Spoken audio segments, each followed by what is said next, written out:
They promised me a surprise baby shower. Trust us, it'll be the shower of the year. The day came. I showed up to the venue, only to find, Happy 30th, Queen Emily, in gold letters. My sister on stage. My cake. My guest list. My card had 34 charges. Total, $8,300. When I called, Mom said, "We accidentally gave her your date. But don't worry, we'll do yours soon." I replied, "Well, color me surprised." Then I froze every payment, flagged the vendors, and sent one screenshot to the group chat. "Just trust us," my sister said, grinning into the phone. "It'll be the baby shower of the year. All you have to do is show up." I didn't ask for much. I hadn't even wanted a party, really, I'm not that type. But after everything this family put me through during my pregnancy, the silence, the weird comments about my weight, the half-hearted congrats, hearing my mom actually excited about something for me felt rare. Suspicious, yes, but rare. "We'll handle everything," she insisted. Venue, guests, food, just were something cute. So I let myself hope. That was my mistake. The day came. I was 7 months pregnant, swollen, exhausted. But I showed up at the venue they texted me about. A rented event hall out in Marietta. My fiancé had to work, so I came alone, waddling through the parking lot in a soft pink dress that barely zipped. I was nervous. Hopeful. And then I stepped inside. Gold letters hung from the back wall. Happy 30th, Queen Emily. A stage. Balloons. Champagne. And standing right at the mic, with a spotlight overhead, my sister. My name is Emily. But the Emily on stage? That was my sister, too. Emily Rose. Younger by 4 years. Taller. Louder. And apparently, turning 30. She was wearing my dress. The pale blue one I wore at my engagement shoot last spring. Her hair curled the same way I wore mine at the baby announcement. And behind her, on a table decked in florals, sat a cake I hadn't seen since the Pinterest board I made 2 months ago. I froze. She saw me. Paused mid-sentence. Then smiled wide and said into the mic, "And look who finally made it, my big sister. Everyone, say hi to our guest of honor." Sort of. There was laughter. I turned to the crowd. Faces I hadn't seen in months. A few co-workers. My aunt's weird boyfriend. Even my old roommate from college, someone I hadn't spoken to since 2019, grinning at me like this was normal. I blinked hard. My purse bust. It was an alert from my bank. "Your card has been used 34 times in the last 6 hours. Total, $8,326.91. I opened the transaction list. The venue. The balloons. The cake. The photo booth. All of it, on my name. On my baby savings. I called my mom. No answer. Then a text. "We accidentally gave her your date, but don't worry, we'll do yours soon. Promise." I didn't reply right away. I walked outside, stood in the parking lot with my hands trembling, my belly heavy, my chest burning. Then I took a breath, opened the group chat, and sent one screenshot. Card alert. Thank you for your payment to Balloons and Bliss Events. And under it, I typed. Well, color me surprised. Then I froze every payment, flagged the vendors, and walked to my car. They said it would be the shower of the year. They didn't know they were right.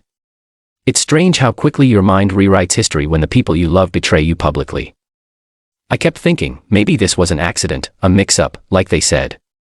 But then I checked my calendar. They had asked me 2 months ago what weekend worked best for the baby's shower. I said May 12th. That was today. They hadn't stolen some vague placeholder on a whim. They stole my date. They stole it with intent. That night, I didn't sleep. I sat on the edge of my bed, scrolling through every receipt, every charge, every vendor contact I'd flagged. Cake, for $120. Venue deposit, $2,000. Balloons and decor, $1,300. Catering. A whopping $2,800 for a sushi bar I never saw. I wasn't just tricked. I was robbed. And I had paid for my own erasure. When I called my mom again, she didn't answer. But a minute later, she finally replied in the family group chat. Let's not make a scene over a little confusion. You know how your sister gets. She just wanted something special for her big 3-0. My sister followed up with, it was still your money, so you were still part of it. My blood ran cold. That's when it hit me. This wasn't new. This was what they'd always done. I scrolled back through my payment history. There were charges I couldn't even remember authorizing. Last November, $500 to a party supply rental. December, $780 to velvet canvas photography. And then I remembered. My sister's holiday party. And her surprise engagement photo shoot, the one she never posted. Because she never got engaged. And yet, she used my card. I called my fiancé. He picked up on the second ring, sleepy. What's wrong? I didn't know how to say it. I just whispered, they've been stealing from me for months. 3 days later, I got the baby shower invitation. It was a new one. Sent by my aunt. Same venue. Same address. June 23rd. Except this one was actually for me, allegedly. Except it was all performative. I replied with a question.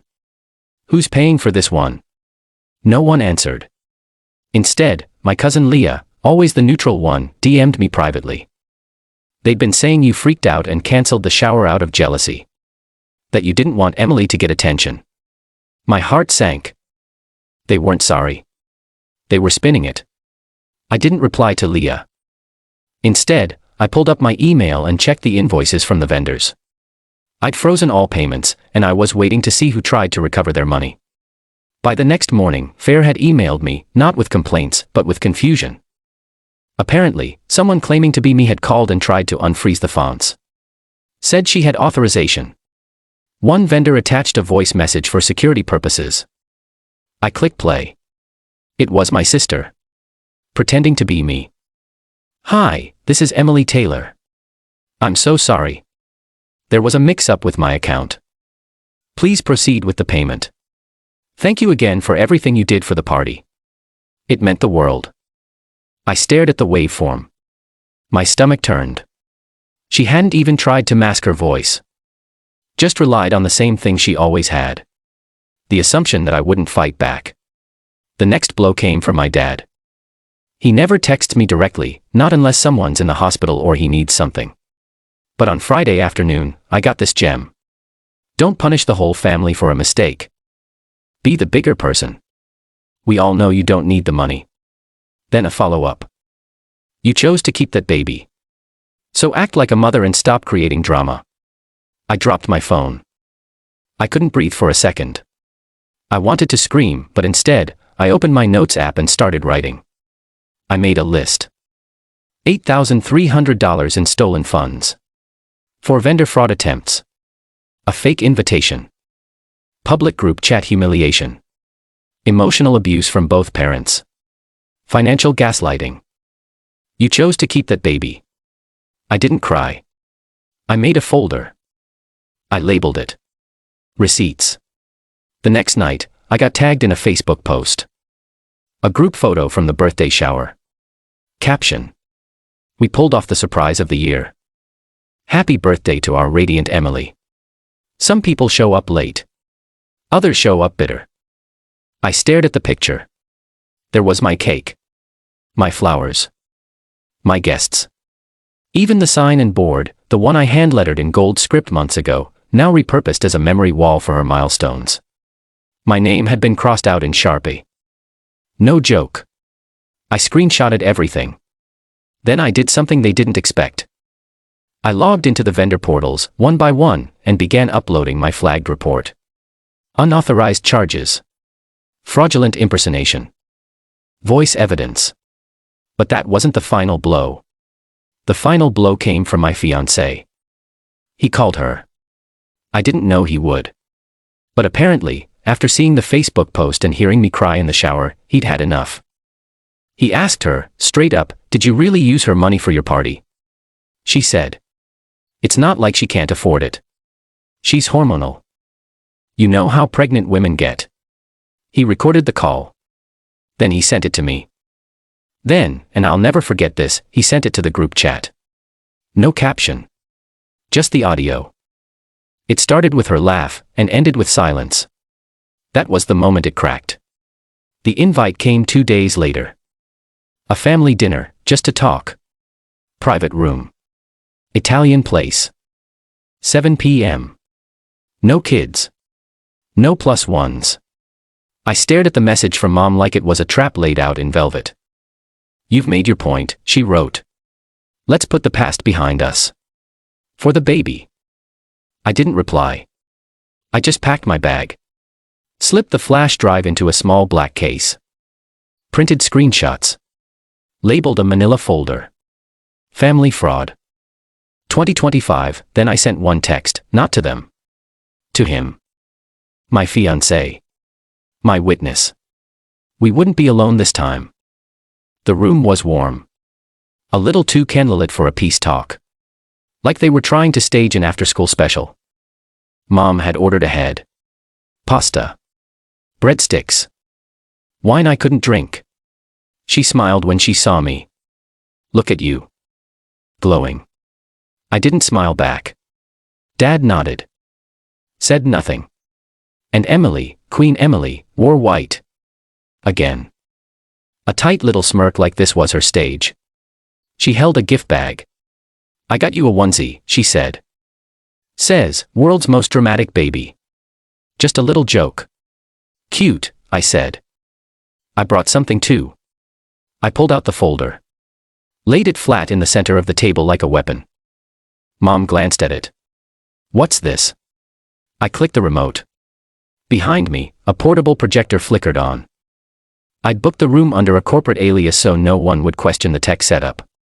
They didn't even notice the white screen on the wall until it lit up. Audio file 1. Hi, this is Emily Taylor. I'm so sorry. There was a mix-up with my account. My voice. Except not mine. My sister paled. Dad leaned forward. I spoke quietly. That's her daughter impersonating me on a vendor call. Approving charges to a card she didn't own. In most states, that's felony fraud. Turn that off, my dad said. This isn't what we came for. I clicked again.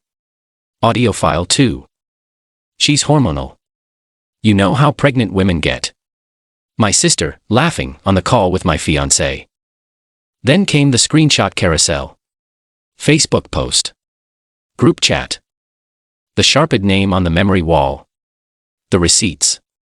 $8,326.91 in charges. And a little bonus. A photo of the cake from my Pinterest board. Reposted to my sister's Instagram with the caption. Real queens don't need permission. You stole my baby shower, I said. Borrowed. Emily snapped. Suddenly read. And anyway, you never said you paid for everything. You just do that. It's what you're good at. Mom chimed in. Sweetheart, let's not escalate. But it was too late. From the back of the room came a voice. Didn't escalate. She documented. They turned. My fiancé stepped forward. In his hand, a printed letter. Official complaint. Filed. Dated. I reported the impersonation to the payment processor, he said. And submitted the audio to our attorney. We're not just pressing charges, we're freezing the joint savings account too. Mom stood up. You can't. That's for the baby. No. I cut her off. That was for the baby shower. The one you let her hijack. Dad finally spoke. This is disgusting. What kind of daughter does this? The kind that's done, I said. The kind that's 7 months pregnant and still footing the bill for people who would happily erase her if it meant more attention. Then I reached into my purse and pulled out the ultrasound photo. Placed it next to the folder. You won't know her name. You won't see her face. You won't hold her. Ever. Emily laughed. Oh, come on. You're not serious. I turned to her. You used my money. My guest list. My identity. And you called me hormonal when I caught you. You're not a sister. You're a leech with a crown. The room went silent. Then, a voice from the corner. Amen to that. It was Aunt Melissa. I didn't even know she was there. Apparently Mom had invited her to keep things neutral. She'd sat quietly the whole time. Until now. I knew something was wrong, she said, standing. She asked me to call it her shower. Said you didn't deserve one. Said you were acting all motherly just because you got lucky one night. Mom gasped. Melissa, stop. No, she said. I'm done covering for all of you. She turned to me. You're not crazy. You're not dramatic. You're just finally done playing dead. I nodded. Once. Slowly. Then I picked up the folder, the flash drive, and the ultrasound photo. And I stood. I'll send you the invoice, I said. Not for the money. For the damage. Then I turned to Emily, took the gift bag she'd brought, and dumped it upside down. The onesie landed on the table, crumpled and cheap. I took out a Sharpie. Scrawled across it in big black letters. No more queens. Then I dropped it in her lap and walked out. I didn't go home that night. After the dinner, after the audio, the folder, the fake onesie, I sat in my car for an hour with the engine off, doors locked, and the flash drive in my lap. It wasn't over. It was just finally beginning. They thought I would scream, cry, make a scene. They didn't understand who I became while they were laughing. First move. The bank. At 9:01 a.m. I called the fraud line and told them everything. Not as a sobbing victim. As a client pressing charges. I have unauthorized use of my card, I said calmly. I have audio, receipts, impersonation attempts, and 3 vendors who've already confirmed fraudulent contact. They froze the card permanently. Filed it under internal investigation. Assured me the $8,326.91 would be returned in full via chargeback.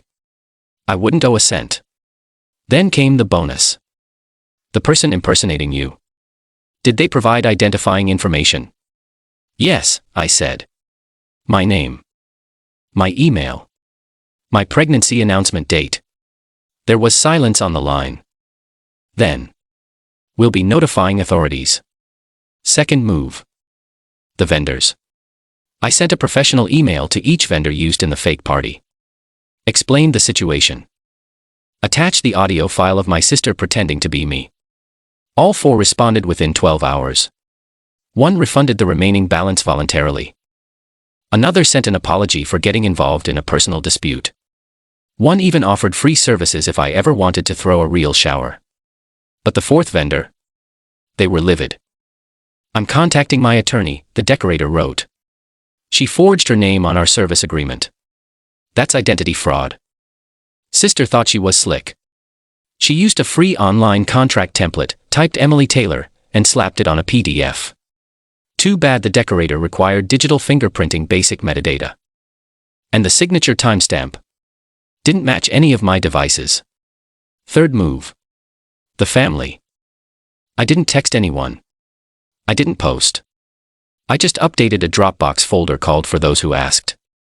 Inside. All 34 fraudulent transactions. Screenshots of the group chat, where I was mocked. The audio recordings. The photos of my crossed-out name. The vendor replies. A letter from the bank confirming the chargebacks. I sent the link privately to 5 people.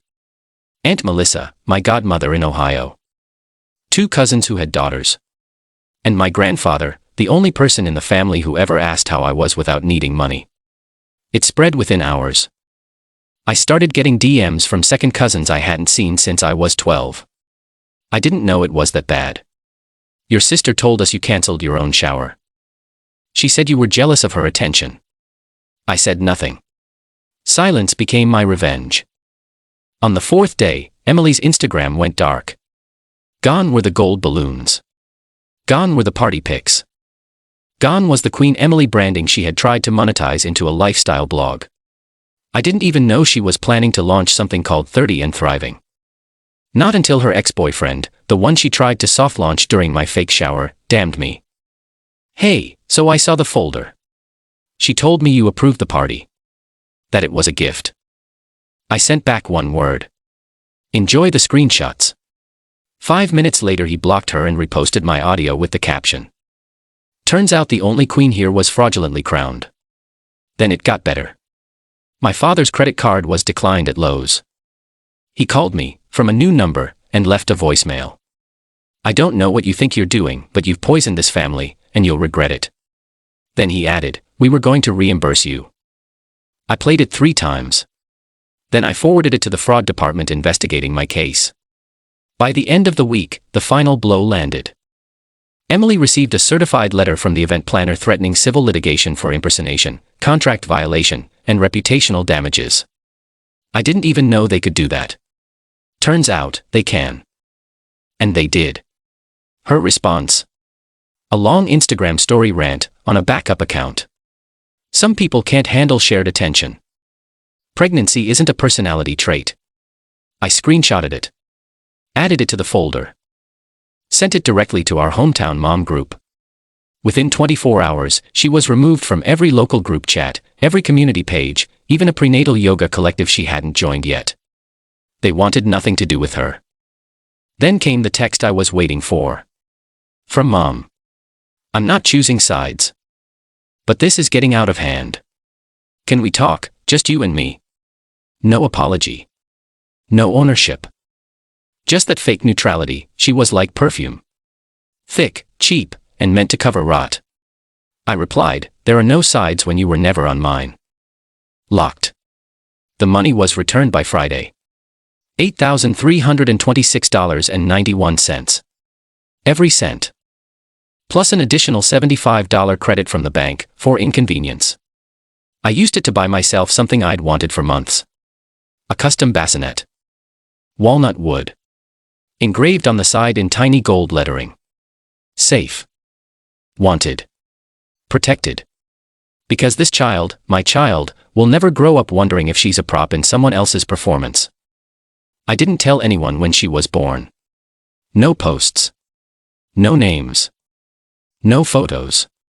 Just one announcement. I gave birth to peace. 7 pounds, 6 ounces. No drama. No parasites. 12,000 shares.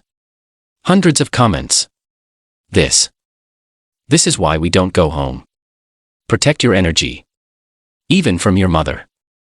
That day, the girl who once begged for crumbs died. And I didn't mourn her. The first card came a week later. Pink. Glittery. No name. One day, she'll ask where we were. I burned it in silence. Real closure. It wasn't an apology. It was control. New name on every form. New number. New voicemail. If you're calling for forgiveness, you've missed your window. If you're calling for money, use the number you used to book my shower. Lawyer confirmed. Case closed. Identity secured.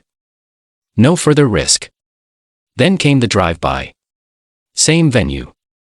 Same railing. Old balloon scraps caught in the grass. I parked.